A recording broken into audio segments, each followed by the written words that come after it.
ఆదికాండము 50వ అధ్యాయము. యోసేపు తన తండ్రి ముఖము మీద పడి అతని గూర్చి ఏడ్చి అతని ముద్దు పెట్టుకొనెను. తరువాత యోసేపు సుగంధ ద్రవ్యములతో తన తండ్రి శవమును సిద్ధపరచవలనని తన దాసులైన వైద్యులకు ఆజ్ఞాపించెను. గనుక ఆ వైద్యులు ఇశ్రాయేలును సుగంధ ద్రవ్యములతో సిద్ధపరచిరి. సుగంధ ద్రవ్యములతో సిద్ధపరచబడు వారి కొరకు దినములు సంపూర్ణమగునట్లు అతని కొరకు 40 దినములు సంపూర్ణమాయెను. అతని గూర్చి ఐగుప్తీయులు 70 దినములు అంగలార్చిరి.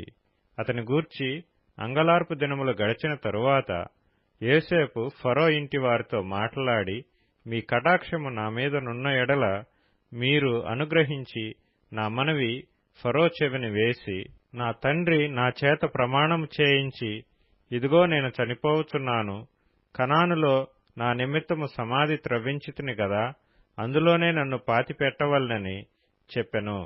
కాబట్టి సెలవైతే నేనక్కడికి వెళ్లి నా తండ్రిని పాతిపెట్టి మరలా వచ్చేదనని చెప్పుడనెను.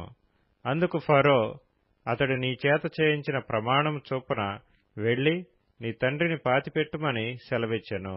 కాబట్టి యోసేపు తన తండ్రిని పాతిపెట్టుటకు పోయెను. అతనితో ఫరో ఇంటి పెద్దలైన అతని సేవకులందరూ, ఐగుప్తు దేశపు పెద్దలందరూ, యోసేపు ఇంటి వారందరూ, అతని సహోదరులను, అతని తండ్రి ఇంటి వారును వెళ్ళిరి.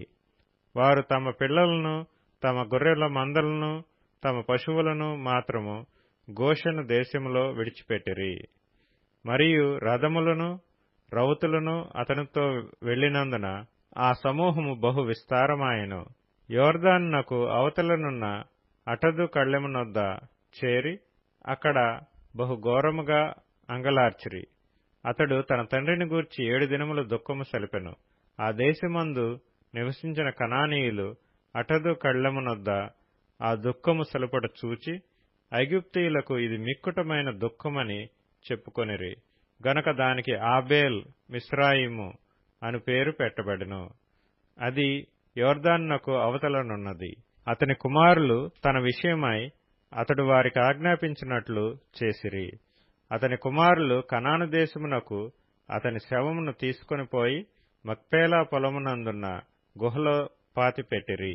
దానిని, ఆ పొలమును అబ్రాహాము తనకు శ్మశానము కొరకు స్వాస్థ్యముగా నుండి నిమిత్తము మమ్రే ఎదుట హిత్తీయుడైన ఎఫ్రోను యొద్ద కొనెను. యోసేపు తన తండ్రిని పాతిపెట్టిన తరువాత అతడును అతని సహోదరులను తన తండ్రిని పాతిపెట్ట వెళ్లిన వారందరూ తిరిగి ఐగుప్తునకు వచ్చిరి. యోసేపు సహోదరులు తమ తండ్రి మృతి పొందుట చూచి, ఒకవేళ యోసేపు మన యందు పగపట్టి మనం అతనికి చేసిన కీడంతటి చొప్పున మనకు నిశ్చయముగా కీడు జరిగించుననుకొని యోసేపునకు ఈలాగు వర్తమానమంపిరి. నీ తండ్రి తాను చావక మునుపు ఆజ్ఞాపించినదేమనగా, మీరు యోసేపుతో, నీ సహోదరులు నీకు కీడి చేసిరి గనుక దయచేసి వారి అపరాధమును వారి పాపమును క్షమించుమని అతనితో చెప్పుడనెను. కాబట్టి దయచేసి నీ తండ్రి దేవుని దాసుల అపరాధము క్షమించుమన్రి.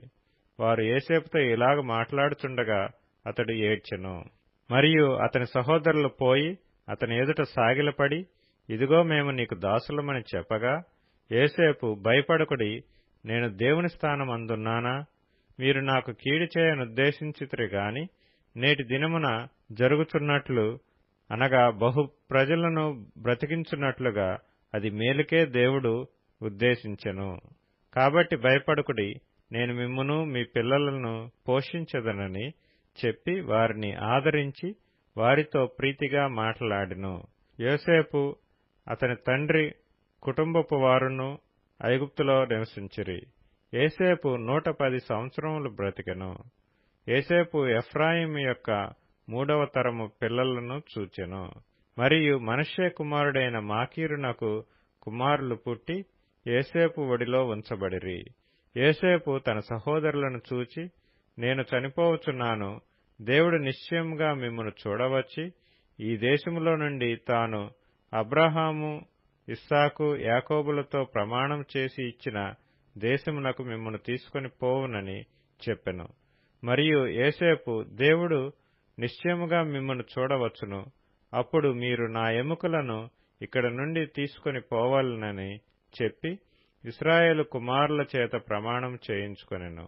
యోసేపు 110 సంవత్సరముల వాడై మృతి పొందెను. వారు సుగంధ ద్రవ్యములతో అతని శవమును సిద్ధపరచి ఐగుప్తు దేశమందు ఒక పెట్టెలో ఉంచిరి.